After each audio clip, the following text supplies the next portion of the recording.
Salut, moi c'est Pascal. Et moi, au bistrot. On va te présenter les échanges de l'eau dans notre organisme. Allons voir ce qui se passe dans notre corps de plus près. Tout d'abord, il faut bien avoir en tête la répartition de l'eau dans l'organisme. Attention, le poids corporel total prend en compte l'eau du corps, mais aussi les os, les tissus, etc. L'eau représente 60% du poids corporel total. Il faut bien la différencier de l'eau corporelle totale qui représente les 100% de l'eau présente dans le corps.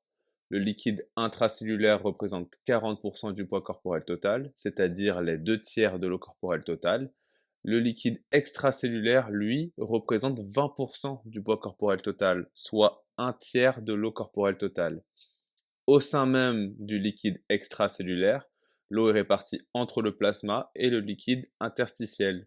L'eau représente 4% du poids corporel total dans le plasma et 16% du poids corporel total dans le liquide interstitiel. Les compartiments intracellulaires et extracellulaires sont soumis à des changements de volume et d'osmolarité de leurs liquides respectifs. Ces modifications surviennent d'abord dans le liquide extracellulaire.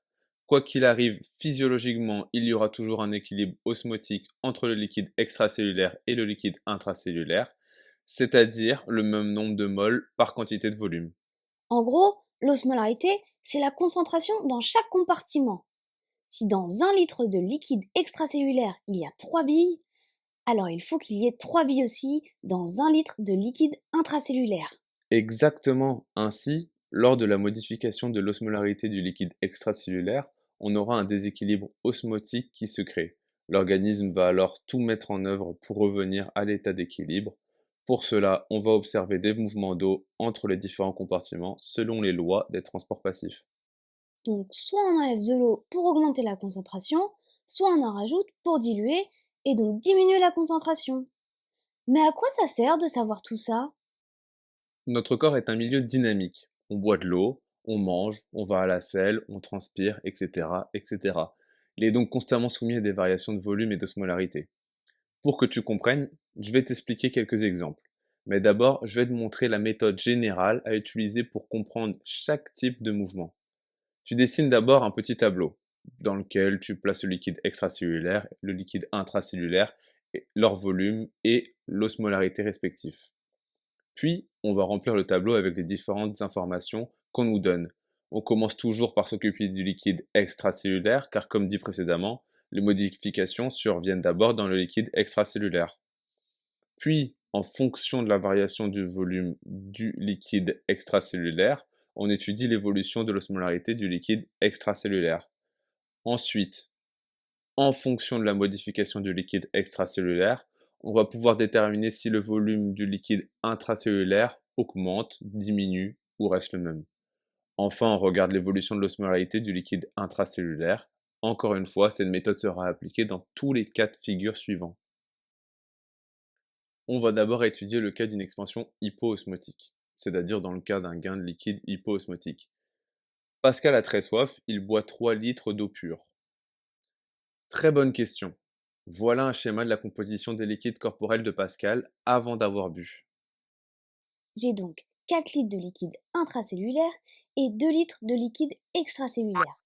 J'ai 4 billes qui représentent le soluté dans le liquide extracellulaire, donc 2 billes par litre. J'ai aussi 8 billes dans le liquide intracellulaire, donc également 2 billes par litre. Je suis bien dans une situation d'équilibre osmotique. Ici, Pascal boit beaucoup d'eau. On observe donc une augmentation du volume du liquide extracellulaire. Le soluté présent dans le compartiment extracellulaire se retrouvera donc dans un volume de solvant plus important, de 5 litres. On aura alors une diminution de l'osmolarité extracellulaire, 4 billes pour 5 litres, donc 0,8 billes pour 1 litre, alors qu'il y a toujours 2 billes par litre dans le liquide intracellulaire. On voit bien qu'on a plus d'eau dans le liquide extracellulaire, mais que le nombre de billes, c'est-à-dire le nombre de moles de soluté, n'a pas augmenté. On a donc un déséquilibre qui se crée puisque les concentrations entre le liquide extracellulaire et le liquide intracellulaire sont différentes.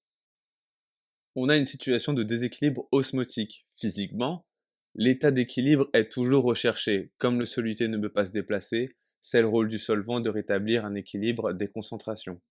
Ainsi, l'eau va aller diluer le compartiment le plus concentré, soit le liquide intracellulaire. 2 litres de liquide extracellulaire, c'est-à-dire 2 tiers des 3 litres ingérés par Pascal, vont se déplacer dans le liquide intracellulaire, ce qui a pour conséquence d'augmenter le volume de solvant intracellulaire. Cela entraîne une diminution de la concentration du liquide intracellulaire par dilution.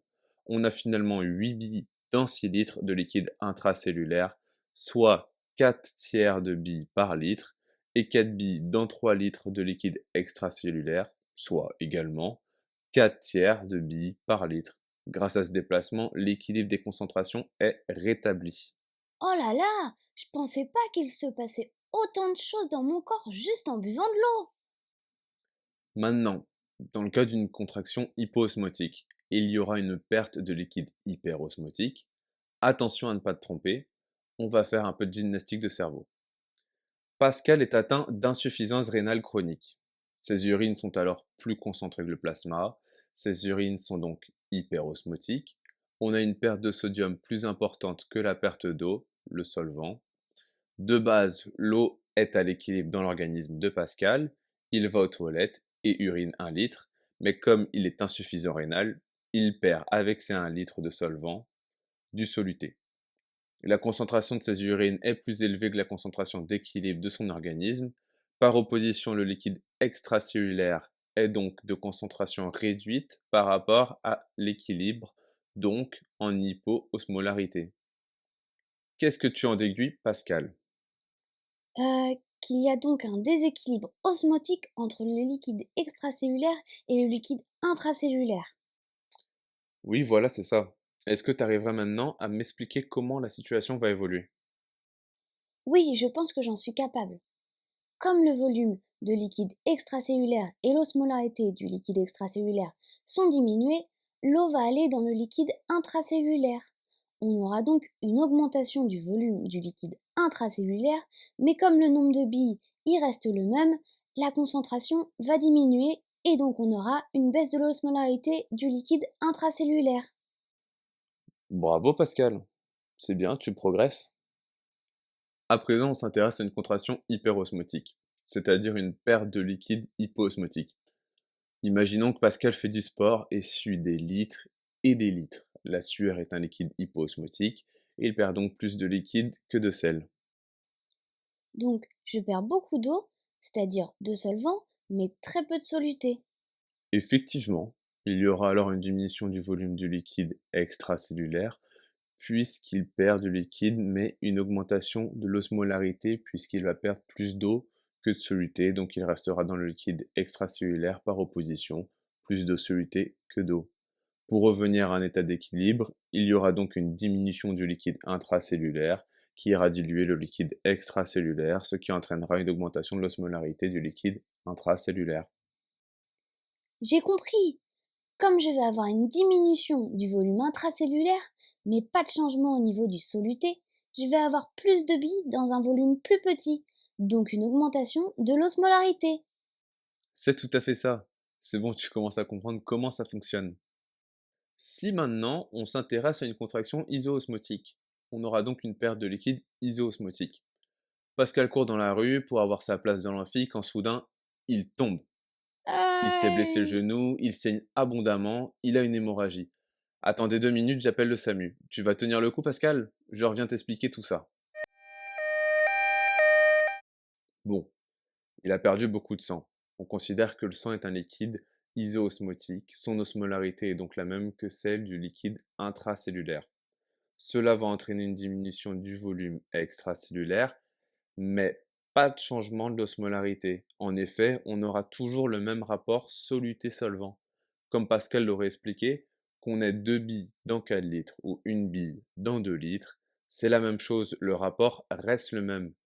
Puisqu'on n'a pas de changement d'osmolarité extracellulaire, il n'y aura pas de variation au niveau du liquide intracellulaire. Le volume et l'osmolarité restent les mêmes.